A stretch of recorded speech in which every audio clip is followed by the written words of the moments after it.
بسم اللہ الرحمن الرحیم۔ دوسری ہجرت حبشہ۔ اس کے بعد مہاجرین پر خصوصاً اور مسلمانوں پر عموماً قریش کا ظلم و ستم اور بڑھ گیا، اور ان کے خاندان والوں نے انہیں خوب ستایا، کیونکہ قریش کو ان کے ساتھ نجاشی کے حسن سلوک کی جو خبر ملی تھی، اس پر وہ نہایت نالاں تھے۔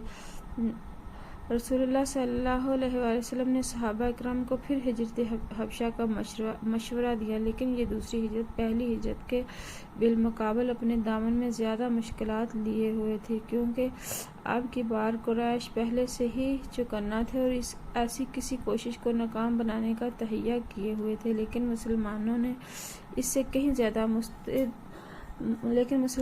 کہیں زیادہ مستعد ثابت ہوئے، اور اللہ نے ان کے لیے سفر آسان بنا دیا۔ چنانچہ وہ قریش کی گرفت میں آنے سے پہلے ہی شاہ حبش کے پاس پہنچ گئے۔ اس دفعہ کل 82 یا 83 مردوں نے ہجرت کی اور 18 یا 19 عورتوں نے۔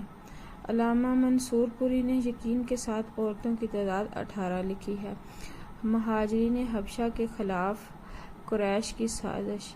مشرکین کو سخت قلق تھا کہ مسلمان اپنی جان اور اپنا دین بچا کر ایک پرامن جگہ بھاگے، لہٰذا انہوں نے عمرو بن عاص، عبداللہ بن ربیعہ کو، جو گہری سوجھ بوجھ کے مالک تھے اور ابھی مسلمان نہیں ہوئے تھے، ایک اہم سفارتی مہم کے لیے منتخب کیا۔ ان دونوں کو نجاشی اور بطریقوں کی خدمت میں پیش کرنے کے لیے بہترین تحفے اور ہدیے دے کر حبش روانہ کیا۔ ان دونوں نے پہلے حبش پہنچ کر بطریقوں کو تحائف پیش کیا، پھر انہوں نے اپنے دلائل سے آگاہ کیا جن کی بنیاد پر مسلمانوں کو حبش سے نکلوانا چاہتے تھے۔ جب بطریقوں نے اس بات سے اتفاق کر لیا کہ وہ نجاشی کو مسلمانوں سے نکال دینے کا مشورہ دیں گے، تو یہ دونوں نجاشی کے حضور حاضر ہوئے اور تحفے تحائف پیش کر کے اپنا مدعا بیان کیا۔ اے بادشاہ، آپ کے ملک میں ہمارے کچھ ناسمجھ نوجوان بھاگ آئے ہیں۔ انہوں نے اپنی قوم کا دین چھوڑ دیا، لیکن آپ کے دین میں بھی داخل نہیں ہوئے، بلکہ ایک نیا دین ایجاد کیا ہے جسے نہ ہم جانتے ہیں نہ آپ۔ ہمیں آپ کی خدمت میں انہی کی بابت ان کے والدین، چچاؤں اور کنبے قبیلے کے مائدین نے بھیجا ہے۔ مقصد یہ ہے کہ آپ انہیں ان کے پاس واپس بھیج دیں، کیونکہ وہ لوگ ان پر کڑی نگاہ رکھتے ہیں اور ان کی خامی اور عتاب کے اسباب کو بہتر طور پر سمجھتے ہیں۔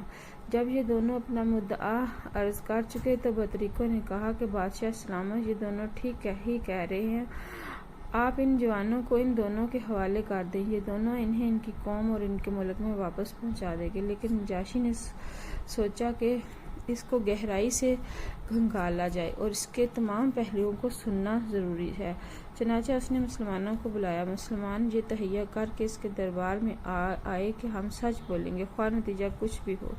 جب مسلمان آ گئے تو نجاشی نے پوچھا، یہ کون سا دین ہے جس کی بنیاد پر تم نے اپنی قوم سے علیحدگی اختیار کر لی ہے، لیکن میرے دین میں بھی داخل نہیں ہوئے ہو، اور نہ ان ملتوں میں سے کسی کے دین میں داخل ہوئے؟ مسلمان کے ترجمان حضرت جعفر بن ابی طالب رضی اللہ تعالیٰ عنہ تھے۔ اے بادشاہ، ہم ایسی قوم تھے جو جاہلیت میں مبتلا تھی۔ ہم بت پوجتے تھے، مردار کھاتے تھے، بدکاریاں کرتے تھے، قرابت داروں سے تعلق توڑتے تھے، ہمسایوں سے بد سلوکی کرتے تھے۔ ہم میں سے طاقتور کمزور کو کھا رہا تھا۔ ہم اسی حالت میں تھے کہ اللہ نے ہم ہی میں سے ایک رسول بھیجا۔ اس کی اعلیٰ نسبی، سچائی، امانت اور پاک دامنی ہمیں پہلے سے ہی معلوم تھی۔ اس نے ہمیں اللہ کی طرف بلایا اور سمجھایا کہ ہم صرف ایک اللہ کو مانیں، اس کی عبادت کریں، اس کے سوا جن پتھروں اور بتوں کو ہمارے باپ دادا پوجتے تھے انہیں چھوڑ دیں۔ اس نے ہمیں سچ بولنے، امانت ادا کرنے، قرابت جوڑنے، پڑوسی سے اچھا سلوک کرنے اور حرام کاری اور خون ریزی سے باز رہنے کا حکم دیا، اور فحش میں ملوث ہونے، جھوٹ بولنے، یتیم کا مال کھانے اور پاک دامن عورتوں پر جھوٹی تہمت لگانے سے منع کیا۔ اس نے ہمیں یہ بھی حکم دیا کہ ہم صرف اللہ کی عبادت کریں، اس کے ساتھ کسی کو شریک نہ کریں۔ اس نے ہمیں نماز، روزہ اور زکوٰۃ کا حکم دیا۔ اس طرح حضرت جعفر رضی اللہ تعالیٰ عنہ نے اسلام کے کام گنائے، پھر کہا، ہم نے اس پیغمبر کو سچا مانا، اس پر ایمان لائے، اس کے لائے ہوئے دین خداوندی میں اس کی پیروی کی۔ چنانچہ ہم نے صرف اللہ کی عبادت کی، اس کے ساتھ کسی کو شریک نہیں کیا، اور جن باتوں کو اس پیغمبر نے حرام بتایا انہیں حرام مانا، جن کو حلال بتایا انہیں حلال جانا۔ اس پر ہماری قوم ہم سے بگڑ گئی، اس نے ہم پر ظلم و ستم کیا اور ہمیں ہمارے دین سے پھیرنے کے لیے فتنے اور سزاؤں سے دوچار کیا، تاکہ ہم اللہ کی عبادت چھوڑ کر بت پرستی کی طرف پلٹ جائیں۔ جن گندی چیزوں کو حلال سمجھتے تھے انہیں پھر حلال سمجھنے لگے، اور جب انہوں نے ہم پر بہت قہر اور ظلم کیا، زمین تنگ کر دی، ہمارے درمیان اور ہمارے دین کے درمیان روک بن کر کھڑے ہو گئے، تو ہم نے آپ کے ملک کی راہ لی اور دوسروں پر آپ کو ترجیح دیتے ہوئے آپ کی پناہ میں رہنا پسند کیا، اور یہ امید کی کہ بادشاہ آپ کے پاس ہم پر ظلم نہیں کیا جائے گا۔ نجاشی نے کہا، وہ پیغمبر جو لائے ہیں اس میں سے کچھ تمہارے پاس ہے؟ حضرت جعفر نے کہا، ہاں۔ نجاشی نے کہا، ذرا مجھے پڑھ کر سناؤ۔ حضرت جعفر رضی اللہ تعالیٰ عنہ نے سورۃ مریم کی ابتدائی آیات تلاوت فرمائی۔ نجاشی اس قدر رویا کہ اس کی داڑھی تر ہو گئی۔ نجاشی کے تمام رفقا بھی حضرت جعفر کی تلاوت سن کر اس قدر روئے کہ ان کے صحیفے تر ہو گئے۔ پھر نجاشی نے کہا کہ یہ کلام اور وہ کلام جو حضرت عیسیٰ علیہ السلام لے کر آئے تھے دونوں ایک ہی شمعدان سے نکلے ہوئے ہیں۔ اس کے بعد نجاشی نے عمرو بن عاص، عبداللہ بن ربیعہ کو مخاطب کر کے کہا کہ تم دونوں چلے جاؤ، میں ان لوگوں کو تمہارے حوالے نہیں کر سکتا، ورنہ یہاں ان کے خلاف کوئی چال چلی جا سکتی ہے اس حکم پر وہ دونوں وہاں سے نکل گئے۔ لیکن پھر عمرو بن عاص نے عبداللہ بن ربیعہ سے کہا، خدا کی قسم، کل ان کے متعلق ایسی بات لاؤں گا کہ ہریالی کی جڑ کاٹ کر رکھ دوں گا۔ عبداللہ بن ربیعہ نے کہا، نہیں، ایسا نہ کرنا۔ ان لوگوں نے اگرچہ ہمارے خلاف کہا لیکن بہرحال ہمارے اپنے ہی قبیلے کے لوگ ہیں۔ مگر عمرو بن عاص اپنی رائے پر ڈٹے رہے۔ اگلا دن آیا تو عمرو بن عاص نے نجاشی سے کہا، اے بادشاہ، یہ لوگ عیسیٰ بن مریم علیہ السلام کے بارے میں ایک بڑی بات کہتے ہیں۔ اس پر نجاشی نے مسلمانوں کو پھر بلا بھیجا اور پوچھنا چاہتا تھا کہ حضرت عیسیٰ علیہ السلام کے بارے میں مسلمان کیا کہتے ہیں۔ اس دفعہ مسلمانوں کو گھبراہٹ ہوئی۔ انہوں نے طے کیا کہ سچ ہی بولیں گے، نتیجہ خواہ کچھ بھی ہو۔ چنانچہ جب مسلمان نجاشی کے دربار میں حاضر ہوئے اور اس نے سوال کیا تو حضرت جعفر رضی اللہ تعالیٰ نے فرمایا، ہم حضرت عیسیٰ علیہ السلام کے بارے میں وہی بات کہتے ہیں جو ہمارے نبی صلی اللہ علیہ وآلہ وسلم لے کر آئے ہیں، یعنی حضرت عیسیٰ علیہ السلام اللہ کے بندے اور اس کے رسول، اس کی روح اور اس کا وہ کلمہ ہے جسے اللہ نے کمواری پاک دامن حضرت مریم علیہ السلام کی طرف القاء کیا تھا۔ اس پر نجاشی نے زمین سے ایک تنکا اٹھایا اور بولا، خدا کی قسم، جو کچھ تم نے کہا ہے حضرت عیسیٰ علیہ السلام سے اس تنکے کے برابر بھی بڑھ کر نہ تھے۔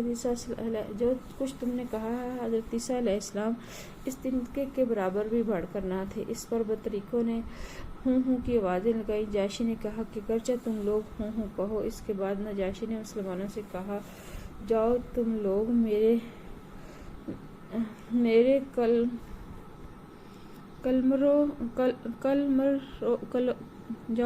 میرے ملک میں امن اور ایمان سے رہو۔ جو تمہیں گالی دے گا اس پر تاوان لگایا جائے گا، اور مجھے گوارا نہیں کہ تم میں سے کسی آدمی کو ستاؤں اور اس کے بدلے مجھے سونے کا پہاڑ مل جائے۔ اس کے بعد اس نے حاشیہ نشینوں سے مخاطب ہو کر کہا کہ ان دونوں کو ان کے ہدیے واپس کر دو، مجھے ان کی کوئی ضرورت نہیں۔ خدا کی قسم، اللہ تعالیٰ نے جب مجھے میرا ملک واپس کیا تھا تو مجھ سے کوئی رشوت نہیں لی تھی، میں اس کی راہ میں رشوت